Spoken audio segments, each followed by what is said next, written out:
नमस्कार किसान भाइयों, जेडी न्यूज़ यूट्यूब चैनल में आपका स्वागत है। प्याज निर्यात पर बैठक खत्म, क्या प्याज के भाव में बनेगी तेजी? जी हां किसान भाइयों, प्याज के भाव को लेकर इस वक्त लगातार चर्चा बनी हुई है कि इस बार प्याज का उत्पादन गिरने से क्या प्याज के भाव में तेजी बनेगी। किसान भाइयों, फिलहाल मिडल ईस्ट युद्ध की वजह से जो खाड़ी देशों को प्याज का निर्यात होता था वो काफ़ी हद तक प्रभावित है। यानी ईरान, इजराइल और अमेरिका के बीच जो युद्ध जैसे हालात है या युद्ध चल रहा है उसकी वजह से प्याज का निर्यात है खाड़ी देशों को काफ़ी हद तक प्रभावित हुआ है। हालांकि बांग्लादेश में सत्ता परिवर्तन के बाद थोड़ी बहुत मात्रा में प्याज निर्यात शुरू हुआ है। बांग्लादेश के अलावा नेपाल और श्रीलंका को भी थोड़ी बहुत है और कुछ हद तक म्यांमार को भी प्याज निर्यात की बात आ रही है।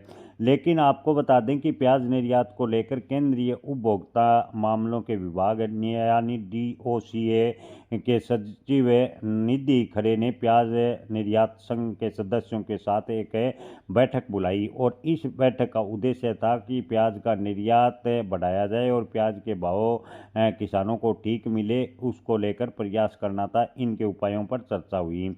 बैठक में प्याज के बेहतर भंडारण, तकनीकी बुनियादी ढांचे विकास पर चर्चा की गई। इस बैठक में DOCA के वरिष्ठ अधिकारियों ने भी भाग लिया। दिल्ली में यह बैठक ऐसे समय में बुलाई गई जब ईरान युद्ध की वजह से प्याज निर्यात में बड़ी गिरावट हुई है और मंडियों में प्याज के भाव काफ़ी डाउन है। हालांकि आपको बता दें कि कई देशों को खासकर बांग्लादेश और म्यांमार को प्याज निर्यात की खबर के बाद इन 2 दिनों में हल्का फुल्का सुधार अवश्य देखने को मिला है, लेकिन प्याज की लागत को देखें तो अभी भी प्याज के भाव काफ़ी कम है। किसान भाइयों, आपको बता दें कि DOCA की बैठक में प्याज भंडारण को लेकर चर्चा जरूर हुई, लेकिन कोई ठोस नतीजा नहीं निकला। देश में बड़े पैमाने पर प्याज सड़ने को रोकने के लिए क्या और किस तरह के कदम उठाए जाने चाहिए, इसका कोई सार्थक पहल सामने नहीं आई। आपको बता दें कि पिछले साल भी प्याज निर्यात बढ़ाने को लेकर बैठक हुई थी, लेकिन बेनतीजा रही और कमोबेश अब की बार भी प्याज निर्यात को लेकर जो DOCA की बैठक हुई वो बेनतीजा रही। ऐसे में प्याज के किसानों को बड़ा झटका लगा है।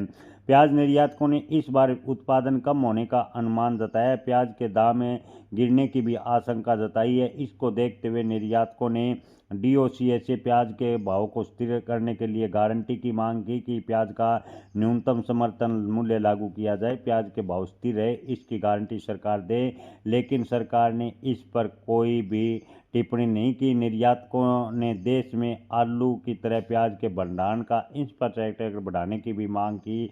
इस मांग पर भी DOCA ने निर्यातकों को इंफ्रास्ट्रक्चर बढ़ाने के लिए सलाह देने की मांग की। बैठक इस साल के प्याज निर्यात को पूरा ब्यौरा मांगा गया, जिस पर निर्यातकों ने अपनी बात रखी, राय जाहिर की। निर्यातकों ने बताया कि देश में प्याज का उत्पादन ठीक है, घरेलू मार्केट में सुचारू सप्लाई होने के बावजूद भी बड़ी मात्रा में प्याज खराब हो रहा है और प्याज निर्यात काफ़ी हद तक ठप सा है। ऐसे में सरकार प्याज निर्यात बढ़ाने को लेकर बात करे, लेकिन आपको बता दें कि सरकार ने प्याज निर्यात को लेकर कोई सकारात्मक पहल की हो, इस बैठक में कोई नतीजा नहीं निकला। पिछली साल की बात करें तो पिछली साल 15.4 लाख मैट्रिक टन प्याज निर्यात हुआ है। यानी कुल उत्पादन की बात करें तो 5% से भी कम है प्याज का निर्यात किया गया। आपको बता दें कि इस बार उम्मीद थी कि प्याज निर्यात बढ़ाने को लेकर सरकार सब्सिडी जैसी घोषणा करेगी, लेकिन DOCA की बैठक जो है कि बिना किसी नतीजे पर खत्म